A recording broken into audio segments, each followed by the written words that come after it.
Olá, sejam todos bem-vindos. Eu sou o Coelho do Pantron. Esta é mais uma conversa despretensiosa sobre qualquer coisa. Só que hoje não é sobre qualquer coisa, porque eu vou falar novamente sobre os quadrinhos de Street Fighter no Brasil, produzidos no Brasil especificamente. No primeiro episódio das conversas despretensiosas eu falei sobre os quadrinhos da editora Scala. E eu acho que no último episódio, que se eu não me engano é o 23, não tenho como checar isso agora, eu falei sobre os episódios sobre os quadrinhos da editora Trama. E agora eu vou falar um pouco mais sobre os dois, porque eu acho que são assuntos interessantes que eu esqueci de falar no podcast de um e da outra. E vai ter até um link entre as duas. Sobre os quadrinhos da Scala,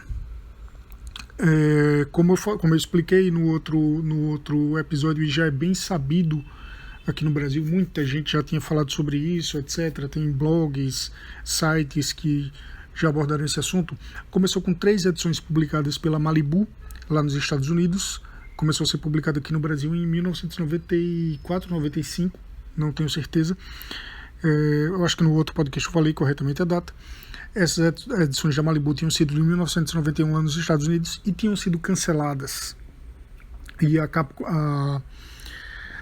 Scala já estava com a relação com a Capcom através da Character, que era a licenciante aqui no Brasil, e passou a produzir os quadrinhos a partir da edição número 4. A partir da edição número 14, se eu não me engano é 14 exatamente, as edições passaram a ter histórias secundárias em quase todas elas. No número 4 e no número 5, que foram edições escritas pelo Marcelo Cassaro, as edições já tinham histórias secundárias no sentido de ser mais uma outra história além da história principal, digamos assim, no quadrinho. Mas eu não considero elas exatamente histórias secundárias, porque elas faziam parte da trama principal, elas eram informações complementares à trama principal. O Cassaro, para não deixar um grande furo de roteiro, ele aproveitou um pouquinho das coisas da editora Trama, um pouquinho das coisas da editora Malibu, das 3 primeiras edições que tinham sido canceladas, só que ele estava escrevendo sua própria história. Então, no fim das contas, era quase como se fosse uma história só e houvesse um corte da primeira história para a segunda história. E, inclusive, na edição 4, ele conta uma história da origem dos poderes do Guile, do Guile, que teria sofrido um acidente durante um teste militar. Guile é piloto das Forças Aéreas Americanas, então ele estava pilotando um caça num teste, sofreu um acidente e a partir dali ele ganhou a habilidade de mover os braços na velocidade do som, de quebrar a velocidade do som movendo os braços, e geraria um estrondo sônico que seria o Sonic Boom. Seria uma rajada sônica. E essa informação é importante para o futuro, nem tanto para agora, mas para quando eu for falar sobre a editora Trama. Mas enfim, então ali na 4 e na 5 tinham essas histórias secundárias, mas elas eram bem complementares à trama principal como um todo. A partir da edição 6, o Alexandre Nagado ele assumiu os roteiros, e aí ele começou a dar digamos, um corpo maior à história, no sentido de ele começou a definir bem como seria a série, a dar um pouco mais dar mais continuidade a ela, a ter uma história editorial de fato ali, a ter um caminho editorial definido, de fato, a ter uma saga definida. E elas passaram a ser dividida em arcos de 3 histórias na maioria das edições. Então as edições 6, 7 e 8 formam um arco de 3 histórias, a edição 9 e 10 formam um arco de 2 histórias, as edições 11, 12 e 13 formam um arco de 3 histórias, as edições 14, 15 e 16 formam um arco de 3 histórias, as edições 17 e 18 são histórias avulsas, embora elas tenham ligação com a saga, mas elas são histórias de uma edição apenas. As edições 19, 20 e 21 fariam um outro arco de 3 histórias, mas a revista Street Fighter foi cancelada na edição de número 20, então a gente nunca viu essa terceira parte desse arco. E a partir da edição 14, como eu falei, passou a ter histórias secundárias de fato, histórias complementares, histórias que não tinham ligação com a saga que a editora Scala estava publicando, e que dá uma certa liberdade ali ao escritor para brincar, para fazer homenagens. A princípio, essas histórias complementares eram escritas por Rodrigo de Góes. E aí, por exemplo, tem uma bem interessante, que é uma história do Gaio, que ele se junta com o FBI para resolver ali uma questão numa célula criminosa, e de repente começa a acontecer coisas estranhas, tipo um blackout, e o agente do FBI, chamado Manda, ele começa a teorizar que seriam OVNIs, e ele foi desenhado de modo a parecer bastante com o David Duchovny, que era o Fox Mulder de Arquivo X, então é óbvio que isso era uma homenagem ao Arquivo X.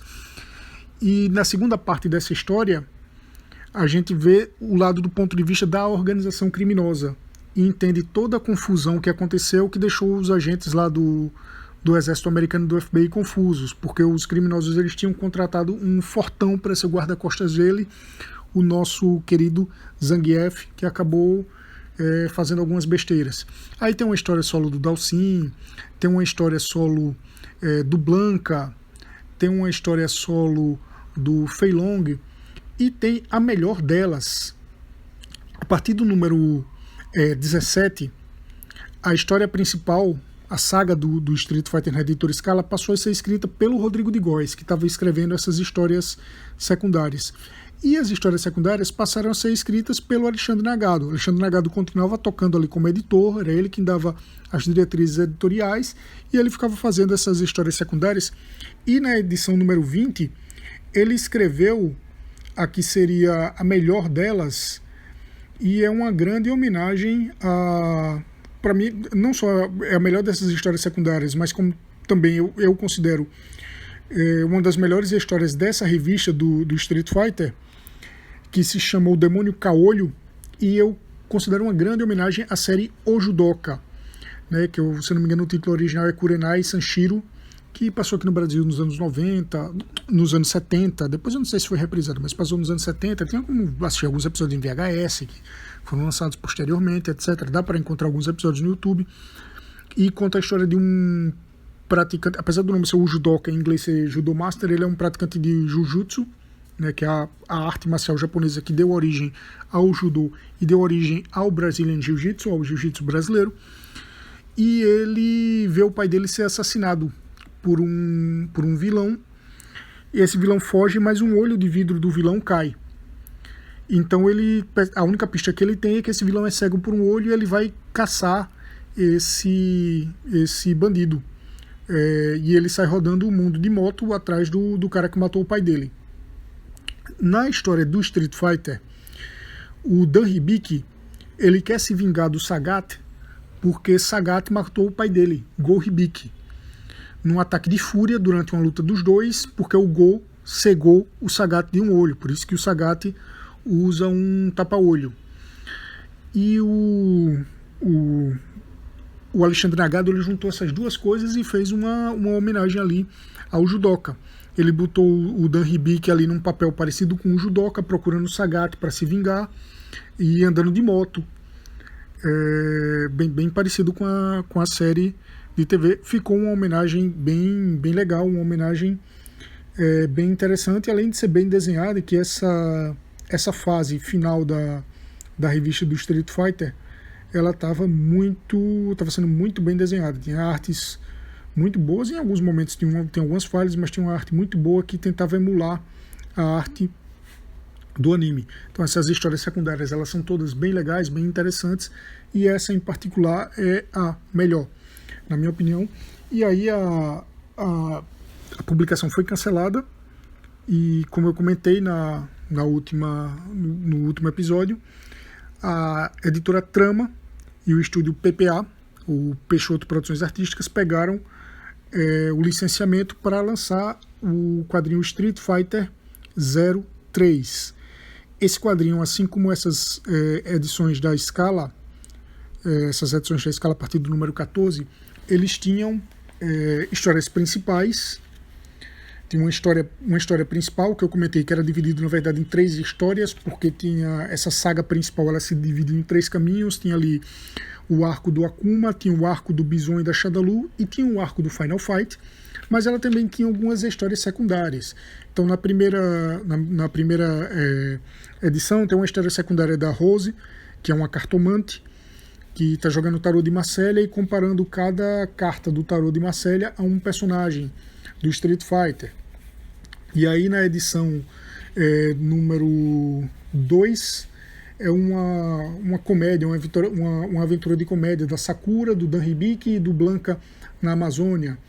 A edição número 3 tem também o pessoal ali arrumando uma briga num barco, tem até participação do Capitão Ninja e dos personagens do Darkstalkers, que se eu não me engano Darkstalkers até iria ter uma série publicada pela editora Trama também, mas acabou não acontecendo.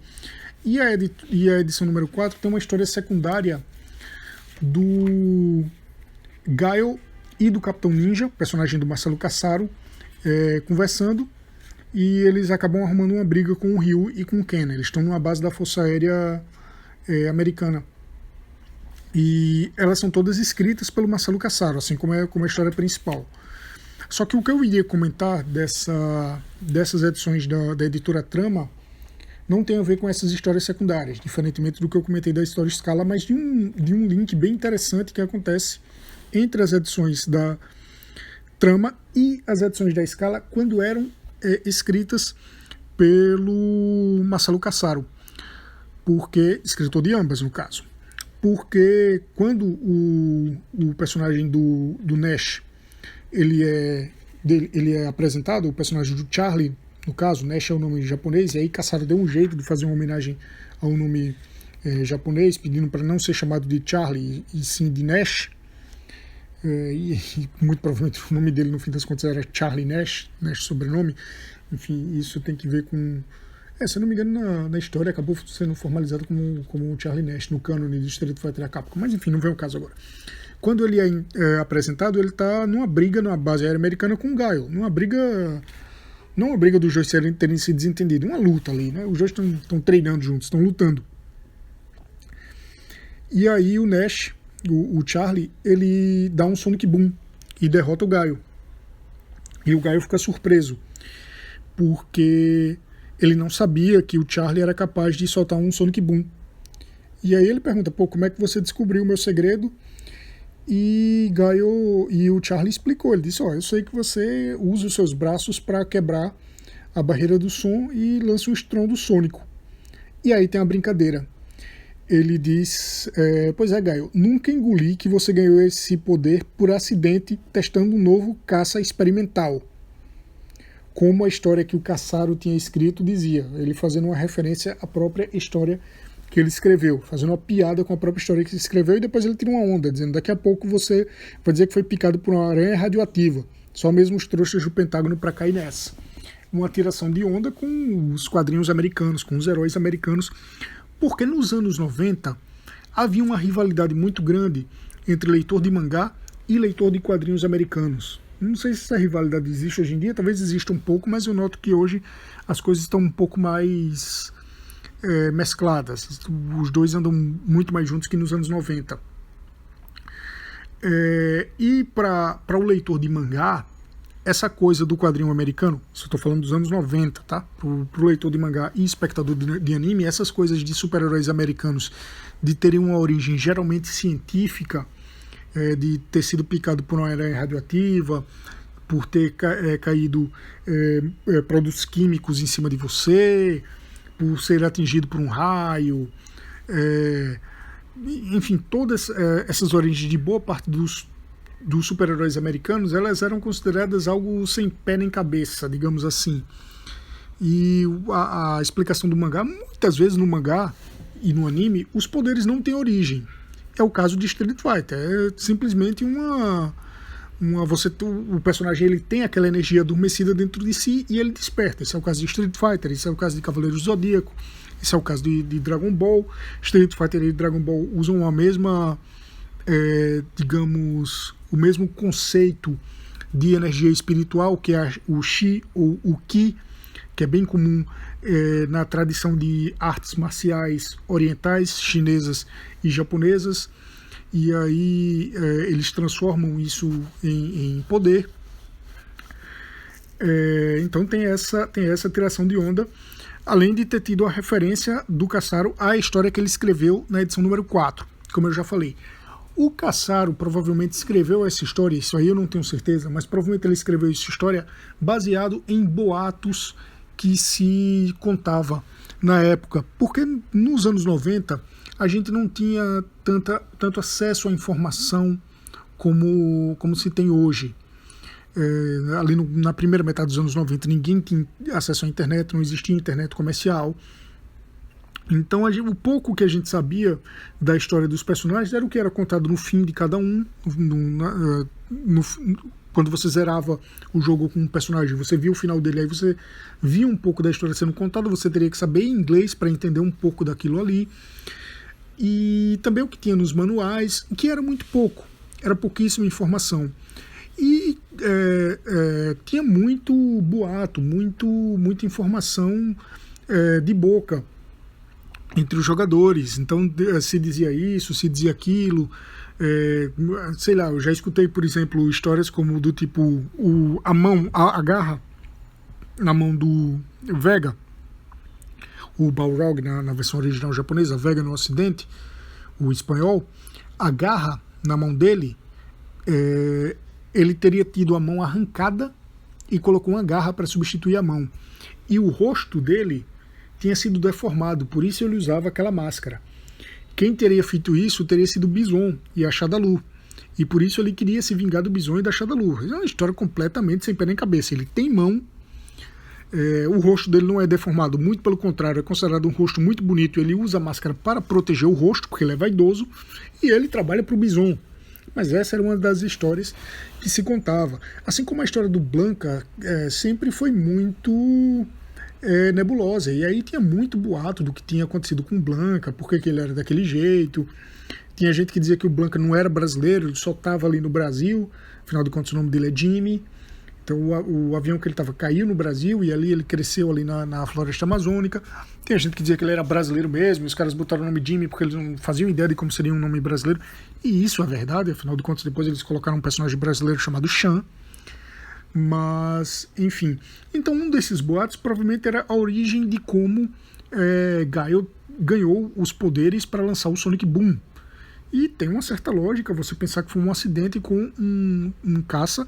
Na verdade, o golpe dele ser o Sonic Boom é só uma referência ao fato dele ser um piloto de caça que voa com base na quebra do estrondo de caças ultrassônicos, caças que voam com base na capacidade de quebrar a barreira do som, gerando o Sonic Boom. O japonês adora fazer esse tipo de ligação, né, de fazer uso aí da semiótica. Então ele é um piloto de caças ultrassônicos que fazem Sonic Boom, e ele por si só é capaz de fazer o Sonic Boom. Mas dentro da lógica ocidental de criação de personagens, faz sentido que ele tenha sofrido ali um acidente e tenha ganho seus poderes. Uma coisa bem parecida com o Lanterna Verde, por exemplo, bem parecido também com o Raio Negro, um super-herói brasileiro dos anos 60 ou 70, 60, não é isso? Enfim. Então provavelmente o Cassaro escreveu essa história com base nisso que se contava nos arcades, nas locadoras de jogos, ali na conversa entre jogadores. E fez essa tiração de onda na primeira edição da boa minissérie da editora Trama e do estúdio PPA, Street Fighter 03. Eu acho que tem como vocês encontrarem tanto as edições da Scala quanto as edições da Trama para ler online, né? Afinal de contas isso não está mais em catálogo, isso nunca foi relançado. A editora Scala ainda existe, a editora Trama ainda existe, eu acho que nem sei. Se existindo, certamente elas não mexem mais com esse tipo de material. E se não tiver para ler online, certamente tem em sebos. Então dá para encontrar tranquilamente em sebos ou no Mercado Livre, ou no OLX, enfim. Eu, felizmente, tenho minhas impressas aqui. São algumas das pérolas da minha modesta coleção. E então é isso. 2 assuntos tão rápido, eu acabei falando que só porra, porque eu falo pra caralho mesmo. Enfim, essa foi mais uma conversa despretensiosa sobre qualquer coisa. E se você escutou até aqui, muito obrigado. Você é foda. Até a próxima conversa.